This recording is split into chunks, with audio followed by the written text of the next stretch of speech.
Cristiano রোনালদোর বয়স কি সত্যি 40? এই বয়সে তিনি যা যা করছেন তা স্রেফ অবিশ্বাস্য। পর্তুগাল পিছিয়ে রোনালদো সমতায় আনছেন, পর্তুগাল সমতায় রোনালদো লিড এনে দিচ্ছেন, পর্তুগাল ছুটছে, রোনালদোও ছুটছেন। আন্তর্জাতিক ফুটবলে রোনালদোর গোল সংখ্যা দাঁড়িয়েছে 138-এ। সব প্রতিযোগিতা মিলিয়ে ক্যারিয়ারে তার গোল সংখ্যা 938। 1000 গোলের মাইলফলক ছুঁতে তিনি মরিয়া। অথচ তার সমবয়সী ফুটবলারদের অনেকে ফুটবলকে গুড বাই জানিয়েছেন। প্রশ্ন আসতেই পারে, 40 বছর বয়সে এসে রোনালদো এত আত্মবিশ্বাস আর স্ট্যামিনা পান কোথায়? উত্তর লুকিয়ে আছে তার ডায়েট চার্টে। গোল করার দিক থেকে রোনালদোকে যেমন সর্বকালের সেরা বলে দেওয়া যায়, ফিটনেসের দিক থেকেও তাকে সেরাদের সেরা বলাই যায়। বিরাট কোহলির মতো ক্রিকেট কিংবদন্তির ফিটনেস আইকন রোনালদো। নিয়মিত শরীর চর্চার পাশাপাশি খাবারের দিকটায় আলাদা নজর দেন কিং ক্রিস্টিয়ানো। স্ক্রাম্বলড এগ থেকে শুরু করে মাছ, মাংস, ভরপুর প্রোটিন আছে এমন খাবারই থাকে তার খাদ্য তালিকায়। সারাদিনে অন্তত 6 বার খান, তবে প্রতিবারই অল্প পরিমাণে সুষম খাদ্য থাকে। ব্যক্তিগত ট্রেনারের নির্দেশ মানার পাশাপাশি নিজের মতো করেও কিছু রুটিন বানিয়ে নিয়েছেন তিনি। এই রুটিনই তার ফিট থাকার রহস্য।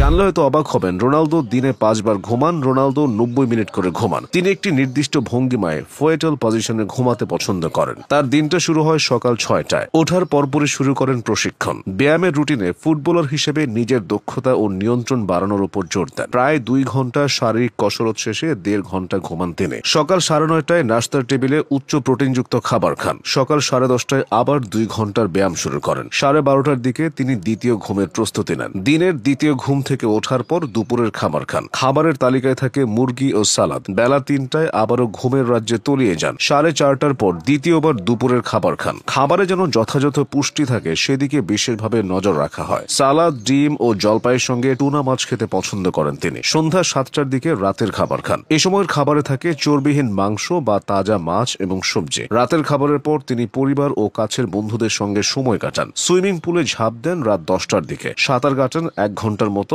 রাতের সাঁতার মানসিকভাবে তাকে শান্ত হতে সহায়তা করে। পাশাপাশি দুর্দান্ত ব্যায়ামের কাজটাও হয়ে যায়। রাত 11টার দিকে তার সারা দিনের দৌড়ঝাঁপ শেষ করেন। 11টা থেকে 12:30 পর্যন্ত চলে ঘুম। এরপর আবার উঠে পড়েন। মধ্যরাত 3টা থেকে 3:30 পর্যন্ত আরাম করেন। এরপর নিয়ে নেন আরেকটি 90 মিনিটের ন্যাপ। তারপর আবার সকাল 6টায় শুরু হয় তার দিন। এভাবে 90 মিনিট করে 5 দফায় 7 থেকে 8 ঘন্টা ঘুমান রোনালদো। এত কিছু করার উদ্দেশ্য একটাই, নিজের সেরা ভার্সনটা বের করে আনা। রোনালদো সেটা আনছেন। তা না হলে কি পরন্ত বয়সে এসেও তরুণ ফুটবলারদের সঙ্গে টেক্কা দিয়ে চলতে পারে? ক্লাব হোক বা জাতীয় দল, টিমের প্রতি রোনালদোর যে আবেগ কাজ করে তা অসামান্য। পর্তুগালকে তিনি কতটা ভালোবাসেন সেটা বোঝাতে একবার বলেছিলেন, পর্তুগালের প্রয়োজনে আমি একটা পা নিয়েও খেলতে রাজি। 2016 সালের ইউরোর ফাইনালে চোটে পড়ে কেঁদেছিলেন। 2022 বিশ্বকাপ থেকে বিদায় নিয়ে কেঁদেছিলেন। 2024 সালের ইউরো থেকে ছিটকে পড়েও কেঁদেছিলেন। এবার নেশনস লিগ জিতেও কাঁদলেন। অথচ চাওয়া পাওয়ার হিসাব থেকে তিনি 1000 মাইল দূরে। সবকিছু পেয়েও আরো পেতে চাওয়ার আকাঙ্ক্ষাটাই রোনালদোকে রোনালদো বানিয়েছে।